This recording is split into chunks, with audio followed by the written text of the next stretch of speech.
Excellent. Gentlemen, we are actually on officially episode 20 today. Is it 20? This is episode 20. That's awesome. Yeah, I think that deserves its own celebration, its own little small round of applause. We've been playing with the little switchboard today. Yeah, the technology's fun. So, sometimes you got to geek out on it. But yeah, episode 20, not too bad. We started at the beginning of March. And so where are we? How many months is that?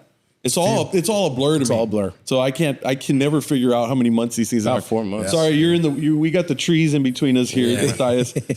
Well, there's a few things that have gone on too. It's been a week or two since, probably about a week and a half since we did a podcast. It's been 2 weeks. There's been a lot going on. We started to change up the studio a little bit, put in some blinds, only to find out that our lovely shipper gave us one blind that's just a little too big for the space. Thanks a lot. So if it looks like we've got 5 windows with blinds, that's what we have. We have 4 that are covered and 1 it's open. The good news is that next episode, well, not the next episode, couple episodes down the line here, it'll be correct. It'll be correct. Yeah, absolutely. We're moving on up. It's a work in progress, as are many things, as are we ourselves. That's right. Are we not? Are we not a continual work in progress, Matthias? Yeah, we are a continual work in progress, some more than others. By the way, if you haven't noticed, maybe you're listening only to audio, or maybe you didn't recognize that voice. We do have Matthias back today. Yes. Matthias has not been here. It's been probably about a month, right? Or a month and a half? Yeah, maybe more than that. Yeah. Yeah. You've been busy. You've been doing other things. And we've had some great guests, and it's been a fun time over here at Sanctus. That's for sure. Insanely cool. So we'll let's tease something, Dan. You've got some cool stuff cooking. We're not going to talk about what that is. Yep. But you have some exciting things in the hopper. I think so. I think that the Lord is doing some things right now that are going to turn out to be very exciting. Some collaboration that's going to come to fruition. So I'm very excited where the Spirit is moving. Yeah. And if you want to learn more, you're going to have to continue listening to this podcast, right? Definitely over the next month or two, you'll hear a lot more. And I think people will be very excited. There oftentimes are needs that we have. If we're going to restore Christian culture, which is the whole purpose of what we're doing on this podcast and the mission that we have here, we've got to continually look for the tools that we can have, the access that we can have, and really, how do we do that on a day-to-day basis? Yeah, that's very true. And I wish that I could kind of hype this up a little bit more because it is actually exciting. Dan just explained that in the most mundane way possible. But as an outsider, this is some really cool stuff that you've got. So I can't let you off the hook to just be like, yeah, we got some cool stuff. No, this is actually pretty epic stuff that's coming down the line. So, but we do need continued prayers in the meantime that it all comes to fruition. Amen. And that it happens, because anytime you try to step out a little bit further to your point, reclaim Christian culture, you better believe stuff's going to get in the way. Yep. Always. So it's kind of like game on kind of a thing, right? Absolutely. Mm-hmm. Yeah. Absolutely. So our reason though for having Matthias join us today was Matthias has been pretty hot to trot lately on his Substack. He has. He's been killing it out there. Yeah, there's some cool stuff. And I want to mention too, this is, he probably needs to rename his Substack. This is not AI. It actually comes from his brain. Right. Every bit of it is coming from his brain. Most of us will at least polish our stuff on there. Right. He actually knows how to polish his own stuff. It's crazy. He can even spell correctly. I'm telling you, great education this kid get. He's his own version of Grammarly. Yep. It's just wild, and that's what happens when you have a good education, right? Yeah. Mm-hmm. And that's kind of the subject of what we wanted to talk about today. And so our goal was we wanted to highlight one of your recent. Is this your most recent? No, this is second to most recent. Third to most recent. Third to most recent. Okay. Yep. Your third to most recent Substack article that was shared online. It did get some decent little online sharing, right? Yeah, traction. It did. Yep. Yeah. And again, it's a brand new Substack for you, so you're you've got a long road ahead, but it's growing naturally and nicely. Yep. Mm-hmm. And so today's topic is the hollowing of tradition: why Catholic schools must rise again. So we want to talk a little bit more about this subject matter here that you covered. Mm-hmm. I'm going to kind of let you, dive right in and jump into. Give us an overview first and foremost. What is this really about? Why Catholic schools must rise again? and then maybe you can touch on some of your finer points, and then I'll pull out some things as we go along. Yeah. So the main impetus for writing this particular article was simply, what is it that we've lost? Okay, so, we can point to many different things that we've lost in the church and in our culture and with the rise of modernity and things like that. But of course, one of the things that we're all familiar with is education. And so this is part of a bigger series that I'm trying to write to just get my thoughts out there on education. But this is the hollowing of tradition, okay? So we have a good tradition. We had a tradition that was really working to a great extent in the church in days previous. And sort of that's been hollowed out. So there are we still have Catholic schools around, diocesan schools. None of them are really worth much of anything. So they're still there, but it's like they've been hollowed out. It's like they're a body without a soul. Sure. And so that's what I was sort of drawing from. And then in the article that came after this, it was the hallowing of the mind. So hollowing, the taking out, sort of making empty, and hallowing to make holy or to make sacred. And so sort of in the tradition of Catholic education, we have a great patrimony, a great past in the United States of good education and families sacrificing a lot to send their kids to a Catholic school to get a Catholic education, because that used to matter. And it used to be something that the hierarchy stressed. And so people went to great means to send their children to get a Catholic education. And so part of what I draw on here is the need for a return to good Catholic schools, but one that might not come necessarily through the diocesan structure. Simply because most dioceses aren't, they're not super keen on, making good Catholic schools again. They're fine with the status quo. And one of the things you mentioned in there is that there used to be a lot of sacrifice, and that was on all kinds of different levels, the parish level, all the parishioners on the diocesan level, and then to the individual parents were making great sacrifice. But I think what you're getting at here is it's been so hollowed out that many of those people that would still today be willing to make that kind of sacrifice aren't doing it because the resulting product isn't any good. True? True. And one of the more standout things is people aren't even asking them to. From laity are, to an extent, friends, things like that, but the hierarchy isn't.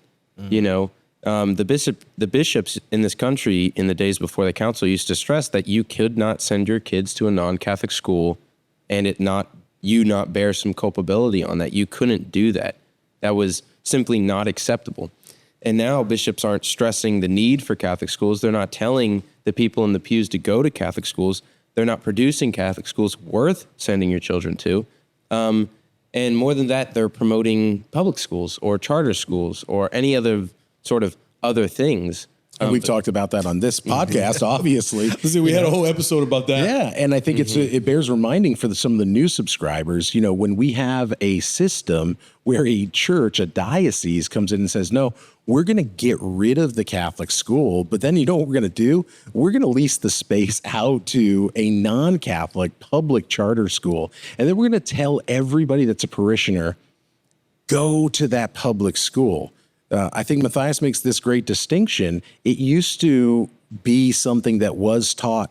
You must have a significant reason to be sending your child to a public school. Otherwise, you are bearing that responsibility. And now it seems like the bishops, Matthias, to your point, just seem to be saying, you know what, actually, we don't want the responsibility either. It doesn't matter. Go wherever. Best of luck. The government's paying for it. You know what? It was too financially difficult for us to do something. So you know what? Peace out. I'm going to go home. Yeah. But maybe I went too far.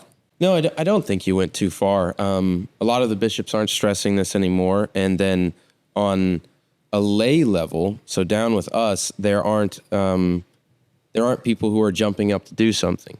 And there's a lot of complaining going on, but not a lot of people actually doing something. And, it's one thing to talk all this talk. This is a big problem of mine that I've always had with people in the traditional movement, not necessarily people, but just with the movement as a whole, is there's a whole lot of people who want something to happen. Wouldn't it be so nice if this happened or this happened? Then something actually happens, And that's really difficult. Yeah, absolutely. But I'd have to drive 20 extra minutes. Well, and I think, Marco, you and I have talked about this many times before on tons of subjects.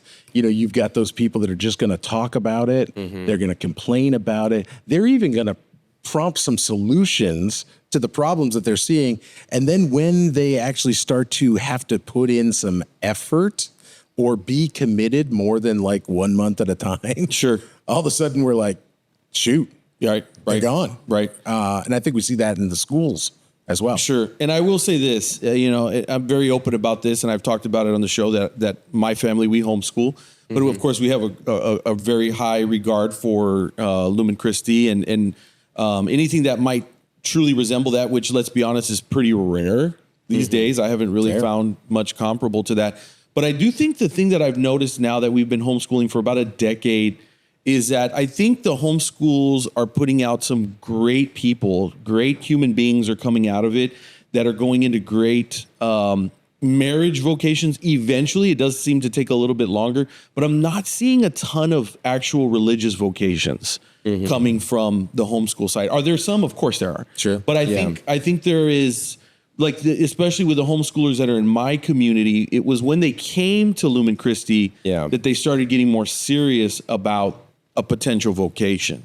And it has a lot to do with the fact that I can't replicate having a priest on site and things like that and having a chapel on site during the day with my homeschool like you could at a real authentic Catholic environment type school like you have here at Lumen Christi. What are y'all's thoughts on that? Yeah, and I talk about that in this particular article as well. Is part of the problem that even homeschooling families are seeing, and this is from somebody who briefly did a stint in homeschooling as well. I've done public schooling, homeschooling, and now Catholic schooling, classical schooling. Is there does come a point when it is a movement without institutions. And so that has problems both on the parents who are having to do a majority of the education and on the children who are getting the education. Because, if specifically the traditional movement, there's a lot of homeschooling families and a lot of families who are homeschool or nothing type people. If the traditional movement is to survive the next generation, it will not be through private living room and online co-ops. Simply not how the world works. To a certain extent, even if you look to the ancient church and the desert fathers and things like that, is usually personal holiness, great holiness was found in the men going out into the desert to be by themselves. But when the church really flourished and there were big movements of people getting together and doing that sort of thing, it's when they came together and they established, some, in the institutional church, monasteries, convents, parishes, schools, because there is something special about getting more people together to do things. And to be certain, the reason why the church has emphasized so much in the last 700, 600 years, the fact that the laity, the faithful are going together to a school and they're starting parish schools, parochial schools, that sort of thing, is because places where the faith is handed down in a visible, communal, and a sacramental life is where the most growth happens. So when people are able to work together, it causes more growth. There will be more vocations. The idea of a parochial school originally happened in the Middle Ages when bishops started Episcopal schools. And it was there that they realized, oh, wait, if we get a lot of these young men together to study communally, not just have the sacraments in a communal way, we get tons of priests out of these guys. Yeah. It's like funny how that happens. And there's that's where the seminary the idea of a seminary starts to come out. And then at the Council of Trent, it's codified that seminaries will be those things. So you have Episcopal schools. And then from Episcopal schools, you have parochial schools. So in the actual parishes themselves, you see the great work of many religious to build the entire school system, the education system as we know it, where each parish, so each town, gets its own school. And the parish priest teaches there and he runs things and the laity help as well.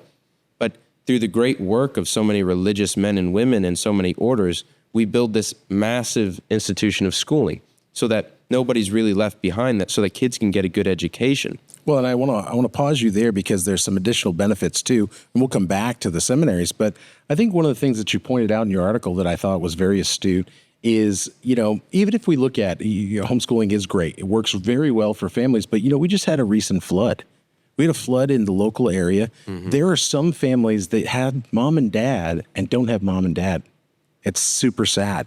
But we have single moms, we have single dads, we have widows, widowers, we have people that, due to economic situations, there's no possible way they could homeschool, or maybe they just don't have those gifts.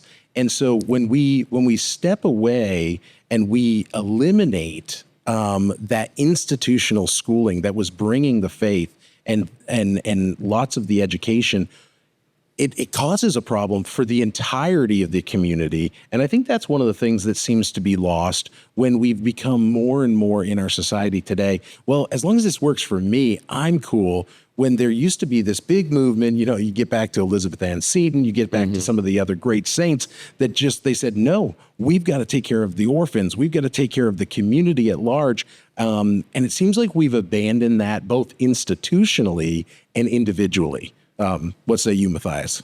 Yeah, I mean, and this is in no way an attack on people who do homeschooling, that sort of thing. I don't feel attacked. But there's a reason. There is a reason why schools happen, and part of that is nobody gets left behind. And so, depending on your economic situation, your religious background, there are varying degrees of the type of education you're going to receive when you do homeschooling. And so there has to be this good understanding, and this comes into all facets of society. But a lot of people want to see a return to the more traditional way things were done. Something has gone wrong in our society. Things are not okay. And so we see a problem, and we want a solution. And we're willing to go some part of the way. Well, you know what? People need to get more religious. A society tends to be better when people are religious. Okay. Sure, great, absolutely true. That means people should go to church on Sundays. It doesn't even necessarily, it does matter if they're Catholic, Protestant, but even if they're Protestant, they should be going to church on Sunday because it actually makes our society as a whole better, even if this person's a Protestant and I'm a Catholic, because there's something that you can immediately see that's beneficial to society. And we'll say this about tons of things, if we really want to make good businesses, which aren't controlled by evil people, we should work together. Amen. We should stop including in this sort of circle of business people who are evil, who are going to do bad things.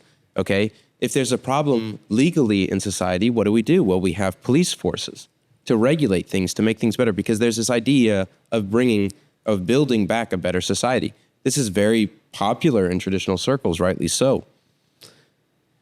And then we get to education, and everybody's like, well, no, I have to do that one. Yeah, sorry. No. And it's not necessarily a necessarily selfish thing. I'm not saying that. But if everybody ends up, and the home is the first school of virtue. You'll hear this all the time. Even if you send your kids to the best Catholic school possible and you have an awful home life, it's probably going to spoil the children. Okay. So it's not like you do this one thing and it'll fix everything. Sure. It's a multitude of factors. Okay. So, and from a religious point, this instruction, this education starts somewhere.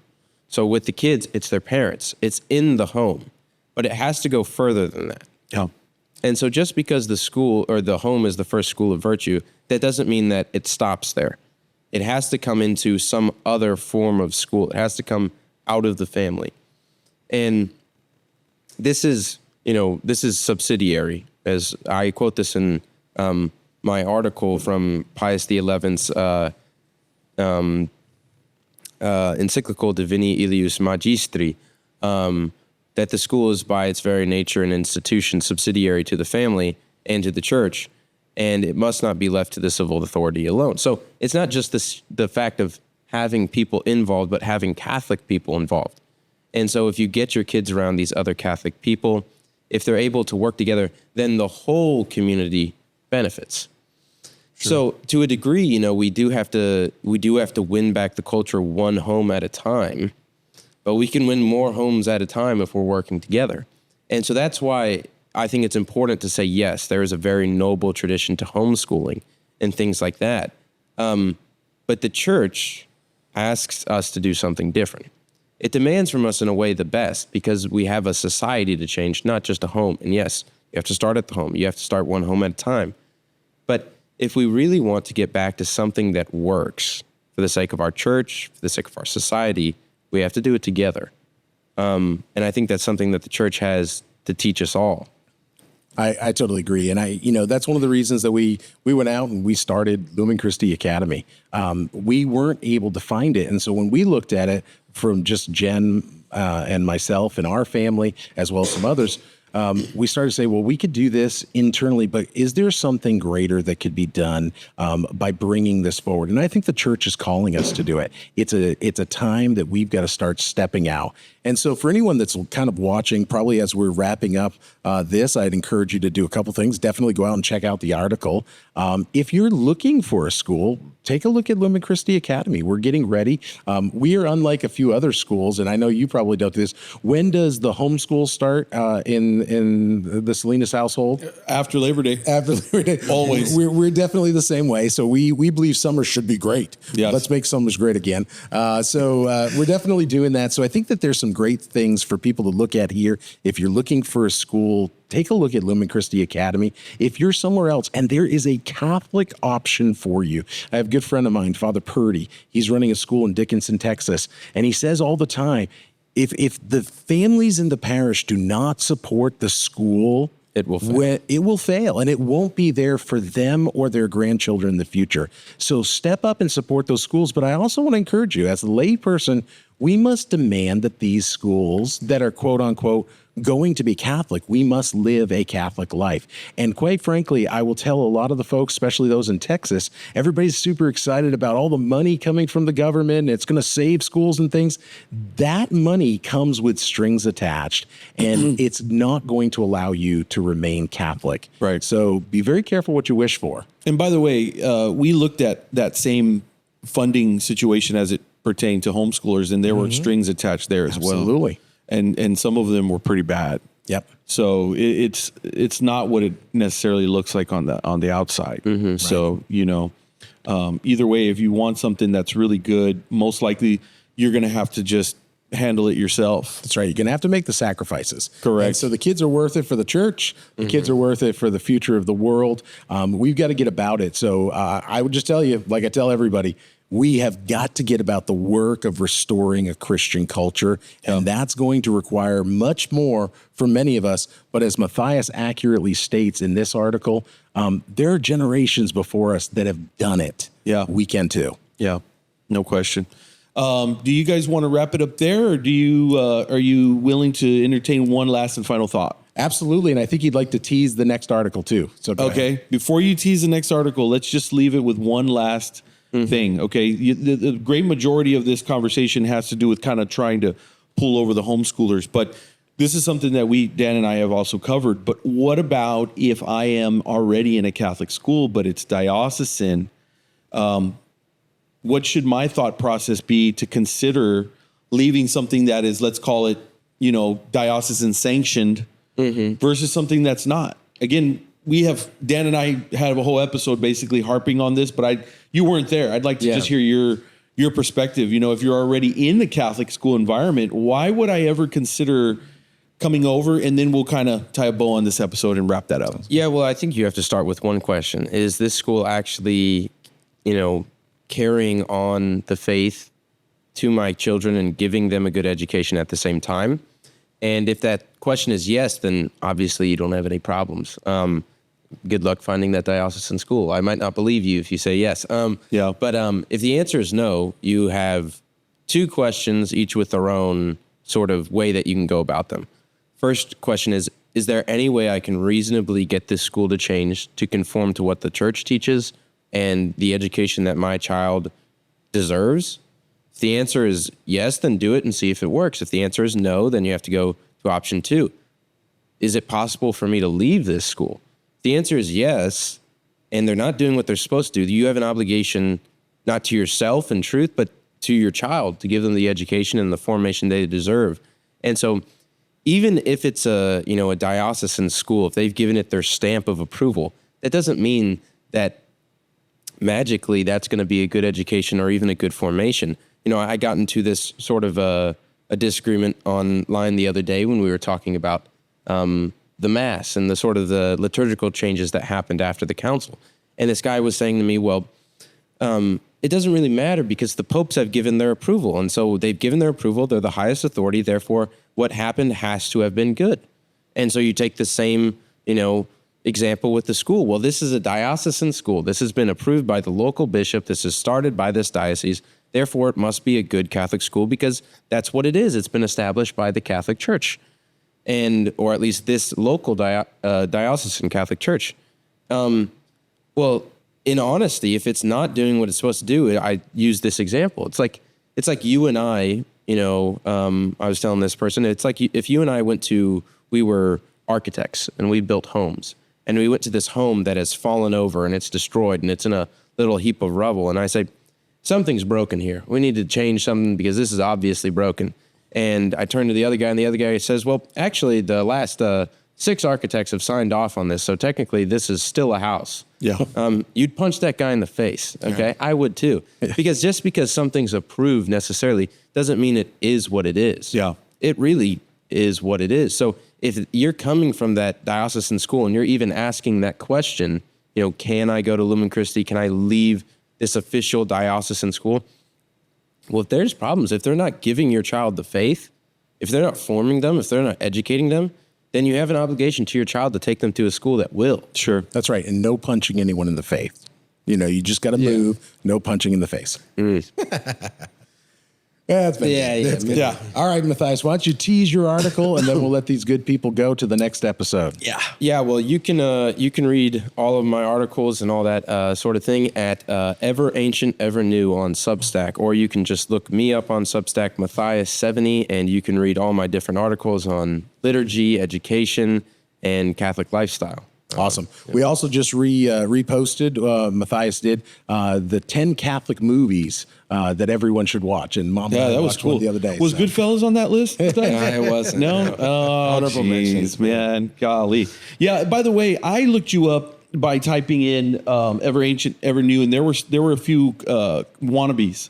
So just be aware of that. It's better to search Matthias Sevigny, actually, and then match it up to the name of your Substack, so that way you don't end up going down the wrong rabbit hole, and then you become Protestant, and it just wouldn't be good. That's just bad. And then because you can't be saved.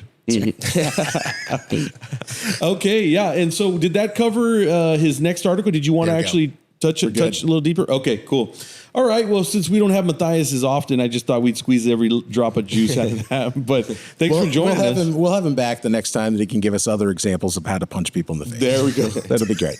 Something tells me you're going to hear about that offline. Yeah, maybe. Yeah. That's okay. I liked it. I thought it was a good analogy. I got your back. Yeah. Thanks for joining us, dude. We really appreciate you, my friend. And I guess that should do it for today. We'll see you on the next one. God bless y'all. God bless.